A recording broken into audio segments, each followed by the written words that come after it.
ამინ. ღმერთმა დაგლოცოთ, ღმერთმა გაგახაროთ და გაგაძლიეროთ, შეიწიროს ეს თქვენი ლოცვა, შეიწიროს აქ დგომა, ცოტა ხანგრძლივი მსახურებებია, განსაკუთრებული პერიოდი დაიწყო ზოგადად წმინდა ორმეოცი, ასე ვთქვათ, ჩავატარეთ ღვთის წყალობით მეტნაკლებად მშვიდად და ეხა იწყება განსაკუთრებული პერიოდი. მართალია რაღაცა მარხვის შემადგენელი ნაწილია ეს, მაგრამ თავისი მნიშვნელობით, თავისი არსით, ეს 7-ეული ვიდრე აღდგომამდე არის განსაკუთრებული დატვირთვის. როგორც მსახურებრივად ალბათ შეამჩნევდით კიდეც, ისე თავისი სულიერებით და თავისი, ასე ვთქვათ, არსით. იმიტომ რომ ყოველ დღეს რასაც ვკითხულობ ჩვენ მსახურებებზე, ეს რა თქმა უნდა ეკლესიამ შემთხვევით არ დააწესა და ამას ყველაფერს თავისი სიმბოლური დატვირთვა აქვს. დღესაც ეს დიდ სამშაბათის მსახურებაზე წავიკითხეთ სასახარება ლიტურგიაზე 10 ქალწულის შესახებ იგავი წავიკითხეთ, ტალანტების შესახებ იგავი წავიკითხეთ, საყოველთაო განკითხვის შესახებ იყო ეს ყველაფერი წაკითხული და ამას რა თქმა უნდა განსაკუთრებული დატვირთვა აქვს, რომ აი ამ იგავებით განსაკუთრებული სულიერი სიფხიზლისკენ მოგვიწოდებს ჩვენ მაცხოვარი უფალი ჩვენ იესო ქრისტე და განსაკუთრებულ ყურადღებას სულიერ სიფხიზლეს პირველ რიგში და რა თქმა უნდა ხორციელ სიფხიზლესაც, მაგრამ მნიშვნელოვანი არის სულიერი სიფხიზლე და მე მოკლედ წაგიკითხავთ ზოგადად დიდი მარხვის მსახურებებში, მარხვანში არის ხოლმე ჩართული წმინდა თეოდორე სტუდიელის ქადაგებები და აი ნების სამშაბათთან დაკავშირებით წავიკითხავ მის ქადაგებას და პატარ-პატარა ჩანართებს გავაკეთებ შეძლების და გვარად. ძვირფასო დებო და ძმებო, უფალი თავისი განსაცდელის მოახლების ჟამს უფრო განცხადებულად საუბრობდა თავის მოწაფეებთან, განსაკუთრებული სიცხადით აუწყებდა მომავალი ვნების შესახებ, რათა ასე შეემზადებინა მოციქულნი თავისი წამებისათვის. ანუ ეს უკვე პერიოდია მაცხოვრის ვნება მოახლოვებული და უფალი უკვე ხშირად ესაუბრება მოწაფეებს მისი ვნების შესახებ, მომავალი ვნების შესახებ და აფრთხილებს, რომ არ შეშინდნენ და ამზადებს ამ ყველაფრისთვის, რომ იყვნენ მზად მისი ვნებისთვის და რომ შეატყო მოციქულებს შეცვლინება და შეშინება, რა თქმა უნდა, იქვე მოდის მისგანვე ნუგეში. როცა უფალმა დაინახა, რომ მოციქულები მწუხარება მოიცვა, გაამხნევა და დააპირდა, რომ არ მიატოვებდა მათ. უფალმა სთხოვა თავის მოწაფეებს, რომ მასთან ყოფილიყვნენ და მისი მცნებები შეესრულებინათ, რადგან ამის გარეშე ვერაფერს ისამდნენ.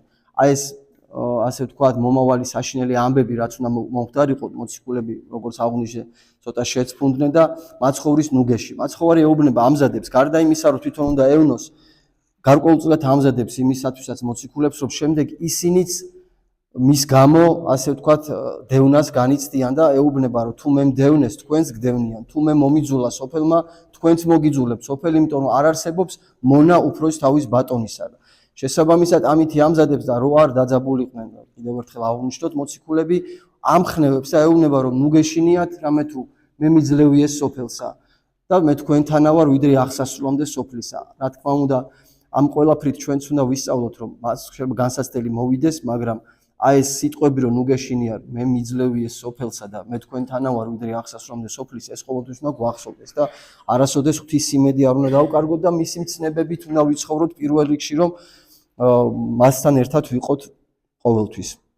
მაცხოვარმა მოციქულები დაამშვიდა იმ შეგნებით, რომ მწუხარებას სიხარული მოსდევს და მომავალ სამეფოში ჯილდოელით.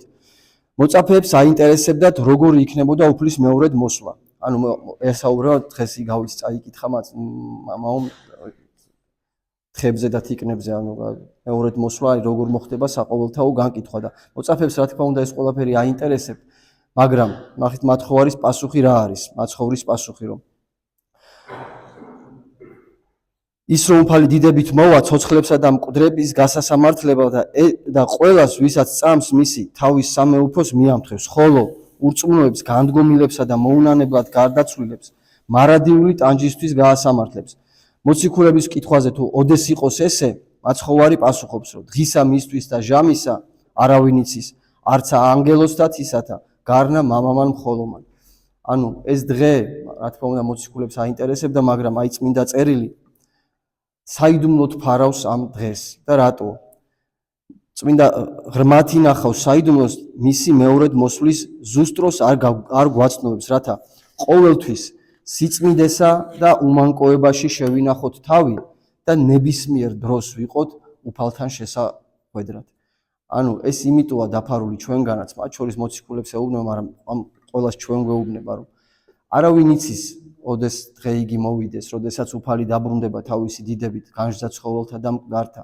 ამიტომ ჩვენ ყველას გვევალება, რომ ვიყოთ სულიერად ფხიზლად, ვიყოთ არ ვიცხოვროთ სოდვაში და აქედან გამომდინარე, ჩვენი წმინდა ცხოვრებიდან გამომდინარე, ყოველთვის გქონდეს მზადყოფნა უფალთან შესახვედრად. ეს წამი შეიძლება ყოველ წამს დადგეს, ჩვენ არ ვიცით როდის იქნება და ამიტომ ეს ამ ცხოვრებას, წმინდა ცხოვრებას გვავალებს უფალი, რომ ყოველთვის მზად ვიყოთ მასთან შესახვედრად და სწორედ ამიტომ მოყავს უკვე აი დღეს იმიტომ წავიკითხეთ იგავი 10 ქალწულის შესახებ.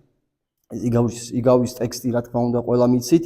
უბრალოდ მე პატარა განმარტებისავით გავაკეთებ, რომ რა თქმა უნდა აი ქალწულები რატომ მოყავს მაგალითად, რომ ქალწულება ეს არის ერთ-ერთი აღმატებული სათნოება, რაც კი შეიძლება ადამიანმა იტვირთოს. ეს არის მისი, ასე ვთქვა, თავისუფალი ნებიდან გამომდინარე და აი მისი ღვაწლი პირადი, რომელიც რა თქმა უნდა დიდი არის ღვთის წინაშე, მაგრამ აი ამ იგავით მაცხოვარი გვეუბნება, რომ მხოლოდ ქალწულება არ კმარას, აი იმისოთ, რომ ადამიანი ცათასასუფეველში შევიდეს, ამ შემთხვევაში იგავში ალეგორიულად მოყვანილია ქორწილი, ხო? ქორწილი ცათასასუფეველის ხიარულებას და ცათასასუფეველს ნიშნავს სიმბოლურად. და აი მხოლოდ ეს ქალწულება არ კმარა იმისათვის, რომ ასე ვთქვა, ჩვენ დავიმკვიდროთ ცათასასუფეველი და აი ეს ლამპრების მაგალითი 5 ქალწულს გონიერს, რომელსაც აქვს ლამპრების სავსე და 5 ქალწული უგუნური, რომელსაც არ აქვს ლამპრების სავსე, ასე ვთქვათ, დაშრა ეს ლამპები და ზეთი დაიცალა და წმინდა მამების ნაწილი ამბობს, რომ აი ეს ლამპრები ნიშნავს მოწყალების საქმეებს. ანუ იმ 5 გონიერმა ქალწულმა გარდა იმისა, რომ ქალწულება დაიმარხა და ქალწულება შეინახა, ისინი ამის გარდა კეთილი საქმეებითაც იყვნენ გამორჩეული და პირველ რიგში ამ კეთილ საქმეებში გულმოწყალებას მოყვას, ის სიყვარულიდან გამომდინარე გულმოწყალებას გულისხმობენ წმინდა მამები და იგავშიც თიკნების და ცხვრების შესახებაც სწორედ ეს არის. ჩამოთვლია შიშველი ვიყავი და შემოსეთ, უძლური ვიყავი და მომინახულეთ, საპყრობილეში ვიყავი და მოხოდით სანახავად, ხომ წყურვალი ვიყავი და მომეცით წყალი. აი ეს ყველაფერი, ეს სათნოების საქმეები. სწორედ აი ამას მოასწავებს ის აღსებული ზეთით სავსე ლამპრები და 5 უგუნური ქალწული, რომელსაც ასევე ქალწულების სათნოება ჰქონდა ნატვირთი, ასევე დიდი სათნოება ღვთის წინაშე, მაგრამ არ ჰქონდათ კეთილი საქმეები და შესაბამისად მათ წინ დაიხშა სასუფეველის კარი. აი ეს არის ამ იგავის მოკლე შინაარსი, არიან წმინდა მამები, მაგრამ სერაფიმე საროველს აქვს ესეთი განმარტება, რომ ეს სავსე და დაშრეტილი ლამპრები ზეთისგან არის სულიწმინდის მადლი, რომლის გარეშეც ადამიანი ვერ ცხონდება და შესაბამისად ადამიანის მიზანი უნდა იყოს ამ ცხოვრებაში სულიწმინდის მადლის მოხვეჭა. და ეს 5 ქალწული გონიერი, რომელმაც მოიხვეჭა ეს სულიწმინდის მადლი და ამით დაიმკვიდრა ცათასასუფეველი და ეს 5 ქალწული უგუნური, რომელმაც ეს ვერ შეძლო და შესაბამისად მათ წინ დაეხშა სასუფეველის კარი. როგორც სიძეში, რა თქმა უნდა, ყველამ ვიცით, მაცხოვარი ჩვენი უფალი იესო ქრისტე ეგულისხმება და ეს იგავი გვასწავლის იმას, აგზელებს წმინდა თეოდორე სტუდიელი, რომ რწმენის მიღებას თან ღვთის სათნოს საქმენი უნდა მივაყოლოთ. მხოლოდ ამგვარად შევძლებთ ჩვენი სულიერი ცხოვრების სრულყოფას. უგუნურმა ქალწულებმა, რომლებიც სიძის შესახვედრად გამოვიდნენ, ლამპრებისთვის ზეთი არ მოიმზადეს. ბრძენი კი ლამპრებთან ერთად ზეთითაც აღიჭურნენ, რათა თავიანთ სიძეს ღირსეულად შეხვედროდნენ. ასევეა ჩვენი ცხოვრებაც. მზად უნდა ვიყოთ უფალთან შესახვედრად ამისათვის კი მთელი სიცოცხლის მანძილზე უნდა ვიზრუნოთ, რომ უპირველეს ყოვლისა შევიძინოთ ღვთის სიყვარული და რწმენა და შემდეგ სიყვარული მოყვასისა. აი ეს არის, ასე ვთქვათ, აი დღევანდელი დღის მთელი, აი მოკლედ რო გადმოვცეთ მთელი ეს არსი და სულიერი დატვირთვა ნების სამშაბათის ეკლესია ყოველთვის მოგვიწოდებს სათნოებისკენ, ეკლესია ყოველთვის მოგვიწოდებს ღვთის რწმენისკენ, მოყვასის სიყვარულისკენ, კეთილი საქმების აღსრულებისკენ და აი ამითი აღჭურვილები უნდა მივეგებოთ უფლის მეორედ მოსვლას და უფლის დიდებით დაბრუნებას.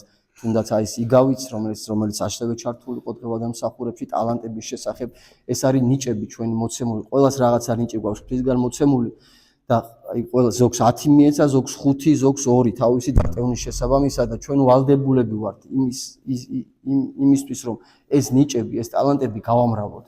1-ს კიდევ 1 შევძინოთ, 10-ს კიდევ 10 შევძინოთ, 2-ს 5-ს 5 და ასე შემდეგ.